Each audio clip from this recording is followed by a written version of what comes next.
Halo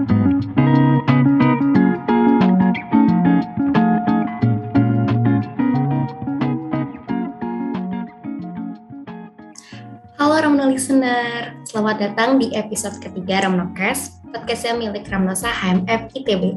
Ramnosa meroket dengan pena.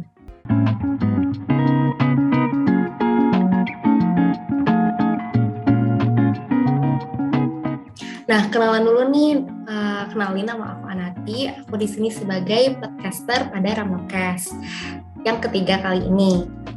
Nah, sebelumnya Ramno Listener tahu nggak sih kalau misalnya kesenjangan kesehatan ini merupakan masalah utama yang terjadi di Indonesia. Nah, makanya dalam Ramnocast yang ketiga kali ini, Ramnosa ini memperkenalkan kalian dengan program Pengmas Himpunan Mahasiswa Farmasi ITB dalam menangani masalah kesenjangan kesehatan ini. Nah, seperti yang kita tahu nih, Indonesia ini merupakan negara kepulauan yang sangat besar, sehingga pendistribusian obat atau alat kesehatan atau nakes ini tuh masih sangat kurang merata gitu. Pendidikan Indonesia juga belum sepenuhnya merata, terutama di daerah perbatasan atau enggak pedalaman. Itu masih sangat jauh tertinggal dibandingkan dengan pendidikan di kota. Nah, mau dari segi fasilitas ataupun kualitasnya. Nah, ini tuh yang menyebabkan pengetahuan masyarakat terhadap kesehatan itu masih sangat minim. Nah, tapi untungnya Menteri Kesehatan RI juga terus mengupayakan solusi dari masalah tersebut. Nah, selain itu HMF Ars Preparandi juga turut serta dalam mengupayakan masalah kesenjangan kesehatan tersebut. Nah, daripada berlama-lama lagi, langsung aja nih. Sekarang kita udah kedatangan dua narasumber spesial dari Himpunan Mahasiswa Farmasi ITB, HMF ITB, yang langsung ikut dalam program Pengmas ke Desa Cinta Asih, Kabupaten Bandung Barat. Nah, di sini ada Kak Nur sama Kak Riza. Halo Kak, gimana nih kabarnya? Halo, alhamdulillah baik. Gimana Kak Nur kabarnya? Alhamdulillah baik juga. Boleh dong nih Kak Riza sama Kak Nur kenalan dulu sama Ramno Listener gitu. Oke, halo semua, kenalin. Aku Riza Malia, bisa dipanggil Riza. Di HMF sekarang menjabat sebagai Ketua Divisi Community Development. Salam kenal. Salam kenal Kak Riza. Kak Nur gimana? Halo teman-teman semua, kenalin aku Nur Hasanah, bisa dipanggil Nur atau Nurha. Aku di sini menjabat sebagai penanggung jawab farmasi pedesaan. Halo teman-teman semua. Salam kenal Kak Nur. Nah, mungkin sebelum mulai nih ya, aku penasaran nih, kenapa sih awalnya asal mulanya kenapa diadakan Pengmas ke Desa Cinta Asih? Terus siapa aja sih yang berperan, yang ikut serta dalam program ini? Oke, mungkin langsung aku jawab aja ya. Boleh. Jadi HMF itu punya perjanjian dengan Gebrak Indonesia namanya Master Plan Gebrak. Nah, Master Plan Gebrak ini di mana Gebrak itu berfungsi sebagai penyaruh lembaga. Jadi dia yang menyatukan lembaga-lembaga lain gitu untuk mengembangkan Desa Cinta Asih gitu. Nah, jadi sebenarnya Gebrak di sini bekerja sama selain dengan HMF, dengan HMPG, dengan Himamikro, dengan Sibades gitu, dan banyak lembaga lain gitu. Dan di sini bergeraknya tentu nggak di bidang kesehatan aja, banyak di bidang pangan, kemudian di bidang infrastruktur gitu. Nah, mungkin di sini aku lebih ngebahas terkait bidang kesehatannya aja gitu. Nah, HMF ini punya perjanjian dengan Gebrak Indonesia itu kontraknya selama 5 tahun untuk pengembangan Desa Cinta Asih ini gitu, dan sekarang sudah masuk di tahun keempat. Nah, tentunya selama 4 tahun ini udah banyak ya kegiatan yang dilakukan gitu, dan ada tahap-tahap yang udah direncanakan gitu dari tiap tahunnya. Ibaratnya dari setiap tahun itu udah di-set gitu targetnya gitu. Jadi sebenarnya kegiatan ini itu sifatnya melanjutkan dari apa yang udah dimulai sebelumnya gitu. Untuk siapa aja yang terlibat, tentunya dari HMF sendiri, dari Mas HMF. Kalau tahun-tahun lalu mungkin kita bisa melibatkan banyak dari Mas HMF gitu ya, termasuk di luar dari staff community development. Cuma karena kita sekarang terbatas dengan kondisi pandemi, ininya yang bisa terlibat dalam program kerja ini hanya dari staff community development gitu. Dan juga ada dari teman-teman Gebrak Indonesia juga gitu, yang ikut membantu dalam pelaksanaan program gitu. Nah, mungkin kalau dari Kak Nur ada yang mau ditambahin Kak? Mungkin aku mau nambahin sedikit kali ya. Jadi kenapa bareng Gebrak juga? Nah di sini Gebrak juga berperan sebagai fasilitator gitu. Jadi sebagai fasilitator kita ke Desa Cinta Asihnya. Jadi sebagai penengah lah istilahnya. Jadi kan kami juga di Desa Cinta Asihnya juga ada kader kan yang ikut berperan. Nah kader di sini itu diharapkan nanti program yang kita bawakan kan hanya 5 tahun ya. Nanti setelah program kami beres, diharapkan si kader ini tuh sustainable gitu, bisa melanjutkan program kami gitu. Oh, menarik ya. Berarti emang karena ada Gebraknya ini ya, jadi melanjutkan juga dan nanti kemungkinan juga bakal ada lanjut-lanjut lagi gitu ya. Nah, mungkin aku juga jadi penasaran nih, gimana sih persiapan buat ke Pengmas ini, terutama yang tahun ini nih? Oke, jadi aku jawab dulu ya. Aku mulai dari sebenarnya dari 5 tahun itu kan yang dilakuin udah dari social mapping, perumusan master plan Gebrak hingga implementasi dan evaluasi. Nah untuk tahun ini itu targetnya adalah implementasi dari master plan Gebrak itu. Kayak gitu. Terus untuk persiapannya dari tim Komdev sendiri, dari tim Komdev itu aku bagi menjadi 2 tim, ada tim Master Plan Gebrak dan tim Farmasi Pedesaan gitu. Dan Nur ini sebagai penanggung jawab tim Farmasi Pedesaan. Nah bedanya apa dari 2 tim itu? Kalau tim Master Plan Gebrak itu bisa disebut dia sebagai Dream Team, dia itu yang melakukan perancangan dan pengkajian terkait Master Plan Gebrak ini. Jadi apa aja sih yang perlu kita lakukan, apa yang perlu kita kembangkan, langkah-langkah apa yang perlu kita lakukan kayak gitu. Ibaratnya dia yang menyusun programnya, gitu, eksekusinya mau kayak gimana. Nah, kalau tim Fardes itu dia yang teknisnya, jadi hari-harinya itu bakal kayak gimana sih, kayak gitu. Nah, selain itu kalau tim Master Plan Gebrak, jadi dia itu yang bertugas untuk survei, kemudian menyiapkan pendidikan kader, gitu. Jadi seperti yang udah Nur sebutkan tadi, kenapa sih harus ada kader, gitu ya. Karena di sini kan kita di Cinta Asih itu kontraknya selama 5 tahun ya, dan itu cukup sebentar sih sebenarnya buat kita mengembangkan suatu desa. Jadinya kita memerlukan kader sebagai perpanjangan tangan kita gitu. Jadi kalau misalnya nanti sudah 5 tahun kan kita udah lepas dari Desa Cinta Asih. Nah itu masih ada gitu yang mau melanjutkan dari apa yang udah kita mulai gitu. Dan jadi di sini diperlukan program pendidikan kader untuk menyiapkan para kader-kader itu gitu. Kemudian dari tim Fardes sendiri dia yang menyiapkan Farisban Owan. Farisban Owan itu pendidikan untuk relawan. Jadi relawan yang akan turun ke lapangan juga harus kita kasih pembinaan dulu gitu. Jadi apa-apa sih yang harus disiapkan sebelum ikut turun ke Cinta Asih gitu. Selain itu juga menyiapkan terkait pelaksanaan yang akan dilakukan di desanya mau kayak gimana, itu dari tim Farmasi Pedesaan yang menyusun. Kayak gitu kalau dari persiapannya. Menarik, berarti panjang juga ya persiapannya, kayak ada kader sama ada pelatihan dulu. Nah, itu tuh berapa lama sih pelatihannya tuh?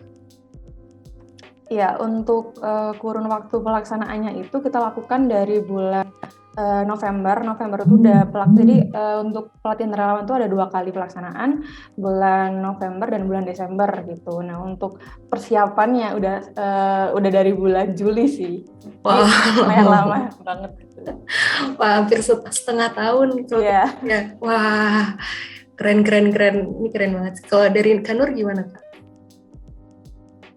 Mungkin aku nambahin dikit aja sih yang tadi kan kita juga ada Fardes 101 gitu. Nah, Fardes 101 itu tuh semacam webinar gitu deh, kayak TFT, Training for Trainers-nya. Jadi, tadi udah disebutin juga sama Riza, jadi Fardes 101-nya tuh ada 2. Fardes 101 ke-1-nya tuh khusus kita ngebawain materi terkait gizi dan dibawain juga sama narsumnya langsung oleh ahli gizinya gitu.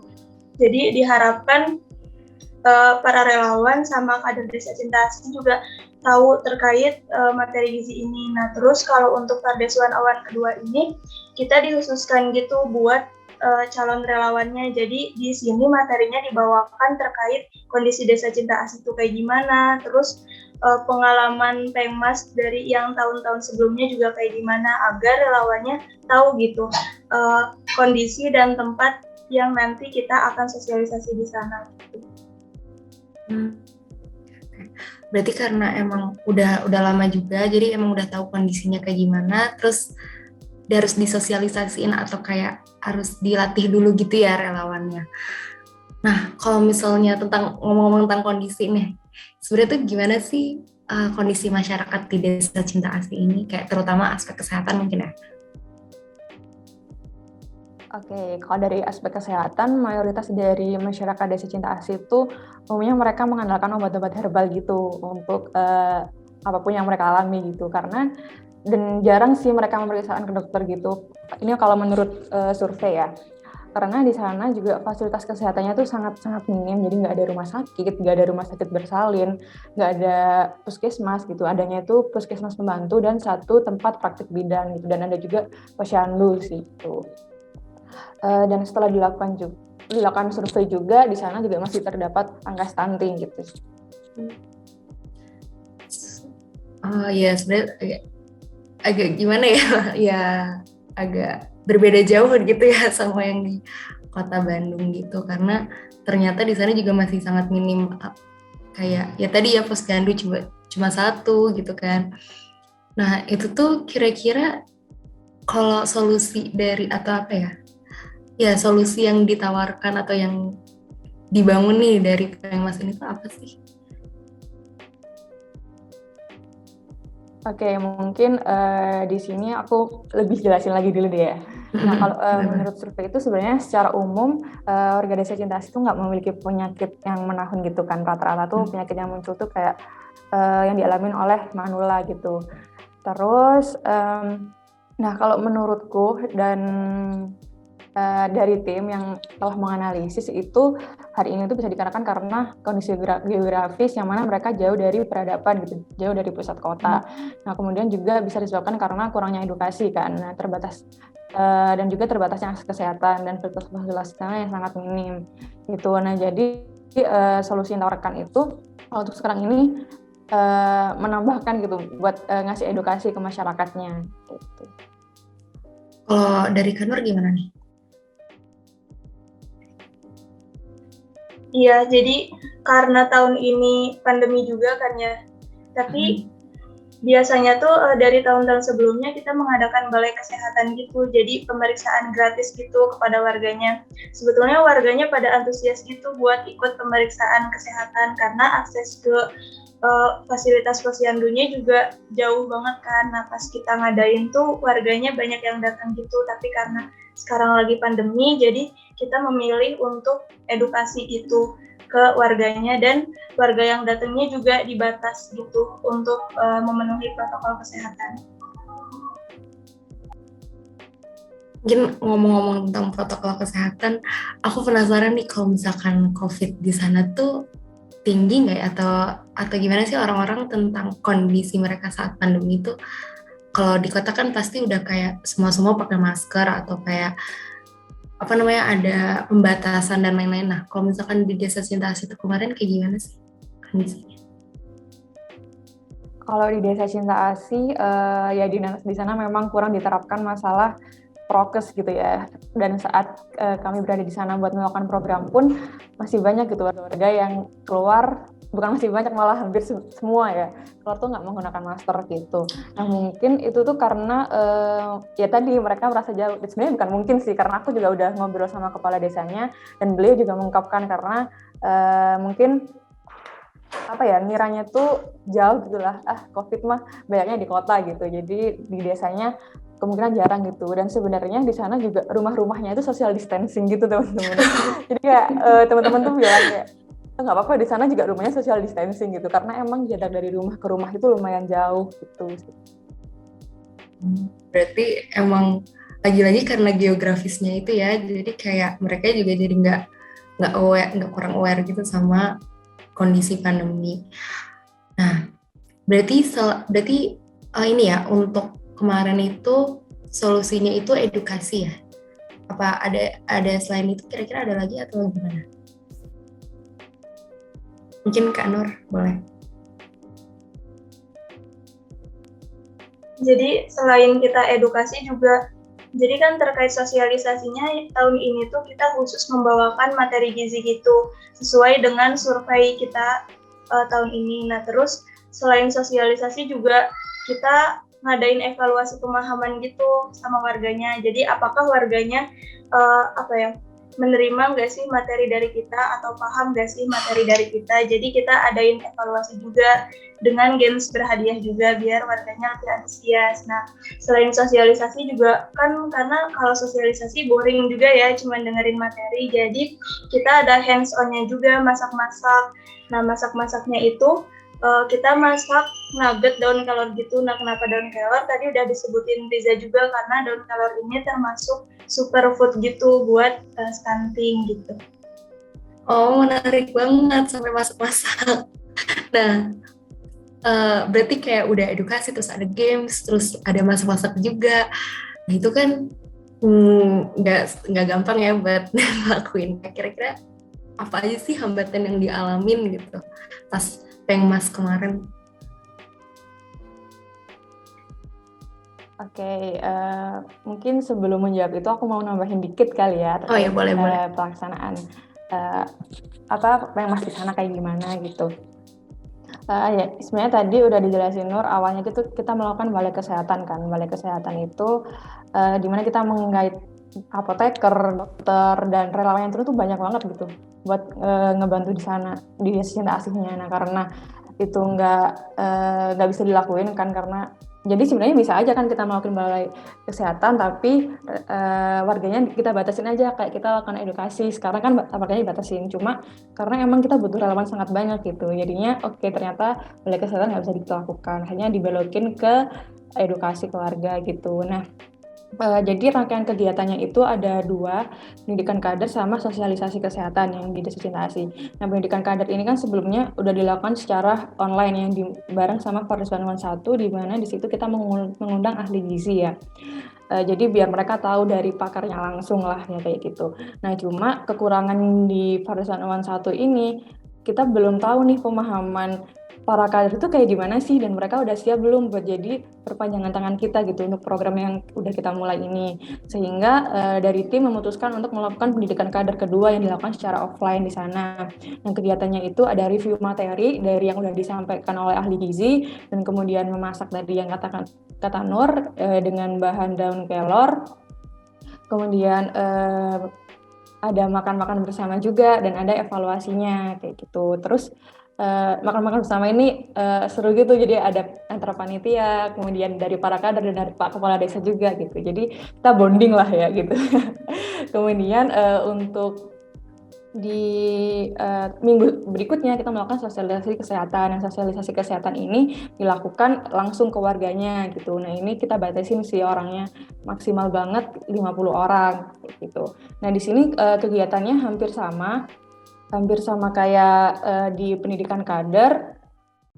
Kemudian jadi ada penyampaian materi, ada evaluasi juga, ada masak-masak juga gitu. Dan selain kita melakukan sosialisasi, kita juga membagikan 16 alat timbang digital terdiri dari 8 alat timbang bayi dan 8 alat timbang anak, itu untuk di 8 posyandu gitu. Jadi para kader ini itu kita ambil dari perwakilan 8 posyandu yang ada di Desa Cinta Asih gitu. Jadi kadernya kan sekarang ada 20 orang, dan itu seenggaknya minimal berarti dari satu posyandu itu mereka mengirimkan 2 perwakilan gitu. Dan alhamdulillah kemarin di pendidikan kader dari perwakilannya udah datang semua gitu. Nah, selain pembagian 16 alat timbang, kita juga ngebagiin 100 benih kelor gitu. Kenapa dikasih benih kelor gitu ya? Karena sebenarnya di Desa Cinta Asih itu nggak ada tanaman kelor gitu. Kan aneh ya kita ngajarin cara bikin masakan dari daun kelor, tapi dianya di sananya nggak ada daun kelor gitu. Nah, kenapa juga kita memaksakan daun kelor? Karena ya tadi yang dibilang Nur, daun kelor itu merupakan superfood gitu, yang dimana dia kandungan gizinya tuh sangat banyak gitu. Jadi sangat baik untuk pencegahan stunting ini, dan ini juga atas rekomendasi dari ahli gizi yang waktu itu mengisi di Fardes Bandungan 1, kalau daun kelor ini sangat banyak manfaatnya kayak gitu. Jadi kita juga ngasih 100 benih daun kelor di sana.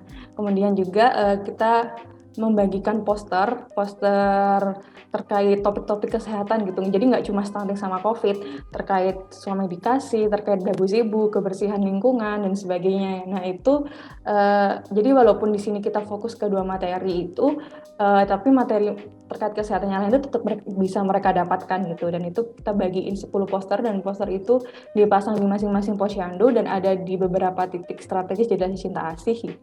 Kemudian ada juga poster terkait dari materi yang udah kita sampaikan gitu. Jadi harapannya mereka kalau misalnya lupa nih apa yang udah disampaikan, bisa ngebaca poster, oh iya dulu pernah dikasih tahu terkait ini gitu, jadi bisa merefresh lagi gitu. Nah, selain pembagian poster juga ada pemasangan banner. Pemasangan banner ini dilakukan di Balai Desa. Bannernya ada terkait stunting dan COVID-19. Selain itu juga ada pembagian 80 kit kesehatan untuk warga. Kayak gitu. Kalau hambatannya apa aja, paling karena kondisi COVID ini ya, walaupun waktu itu bulan Januari kan lagi rendah-rendahnya ya, tapi kita tetap harus melakukan protokol kesehatan kan, gitu. Cuma jadinya hanya terbatas gitu warga yang bisa kita undang. Nah, selain itu mungkin kita udah ada perkiraan gitu ya, kayaknya warga yang datang banyak yang nggak pakai masker nih. Ini dari tim udah menyiapkan masker kan di awal itu, cuma sayangnya selama keberjalanan itu masih banyak gitu warga yang melepas masker, dan itu mungkin kesalahan dari panitia juga. Panitia kurang memperhatikan ya selama keberjalanan acara dan mungkin sibuk dengan tugasnya masing-masing. Jadi baru ketahuan itu waktu ngelihat dokumentasinya, jadi kayak loh kok banyak yang nggak pakai masker ternyata kayak gitu. Nah itu terkait apa ya evaluasi sih yang mungkin untuk selanjutnya bisa dibenarkan kayak gitu. Terus terkait yang lain, alhamdulillah kita dapat dukungan penuh sih dari pihak stakeholder sana, dari Pak Kades, dari Ibu Bidan, dari kepala sekolah di sana gitu. Jadi mereka membantu kami gitu. Bahkan untuk terkait materi yang mau kita fokuskan ini pun itu atas pertimbangan dari Ibu Bidan dan juga Pak Kades gitu. Dan selain kita melakukan wawancara sama warganya juga ya. Tuh. Jadi mereka benar-benar nggak ngebiarin kita sendiri yang kerja gitu. Mereka turut andil buat mendukung apa yang udah kita rancang kayak gitu sih. Nah, keren banget, asik banget sih dengarnya. Kayak berarti dari masyarakatnya juga antusias buat ikutan semua acara-acaranya gitu.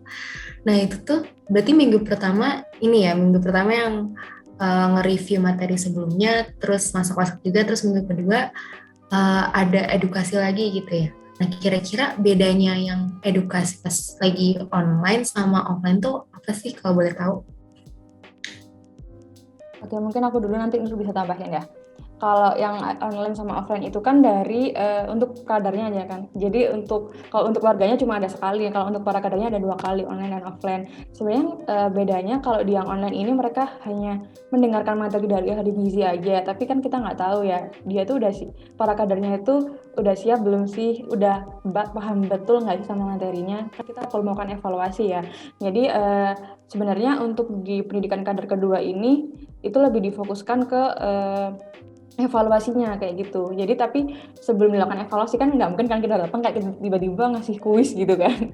Kayak apa gitu kan. Jadinya kita lakukan review materi dulu dan banyak acara-acara lain yang dilakukan kayak gitu. Kalau bedanya dari yang minggu pertama sama minggu kedua, itu kalau minggu pertama kan untuk para kadernya, yang minggu kedua untuk warganya langsung gitu. Berarti warganya juga bisa langsung denger gitu ya. Iya. Kalau dari Kanur gimana nih? Sebenarnya dari Riza udah lengkap banget sih, cuman kalau yang minggu kedua karena kita mengundang warga dan itu 50 orang ya, jadi kita nggak mungkin melibatkan semua warga buat masak-masaknya itu. Jadi paling yang membedakan itu aja sih, materi yang disampaikannya juga sama, tapi pas masak-masaknya jadi kita hanya demo aja dari panitianya. Jadi kita hanya meragakan masaknya, terus terus dari warganya cuma volunteer doang yang bantuin kita buat demo masaknya. Jadi warga yang lainnya cuma menonton doang. Oke. Nah, selanjutnya nih, tadi udah dijelasin juga tentang hambatannya apa aja. Nah, mungkin setelah kegiatan Pengmas ini, kira-kira ada nggak ya perubahan perilaku atau pandangan pada masyarakat di Desa Cinta Asih ini? Mungkin dari Nur dulu. Kalau pandangan dari dari masyarakatnya, jadi kayak perubahannya gitu ya atau gimana? Iya, setelah ada perubahan antara perilaku atau kayak mindset atau pandangan gimana gitu? Nah, karena tahun ini kita belum evaluasi dan monitoringnya tuh dilanjutkan tahun depan, setahun ke depan, jadi kita belum ada perubahan yang terlalu signifikan gitu sih. Cuman mungkin ada sih kadang laporan dari kadernya. Terus kebetulan juga kita masuk grup WA bareng kader juga, jadi kadang dari kadernya juga melaporkan alhamdulillahnya ada feedback positif gitu loh. Salah satunya tuh dari kader Bu Eka namanya kalau nggak salah. Jadi terima kasih gitu ke kita, ke panitia, karena gara-gara sosialisasi terkait stunting ini warga juga jadi tahu gitu apa itu stunting, terus bisa juga mendeteksi secara dini gitu. Paling sejauh ini baru gitu sih feedbacknya. Ya, alhamdulillah. Gimana nih kalau dari Kak Riza?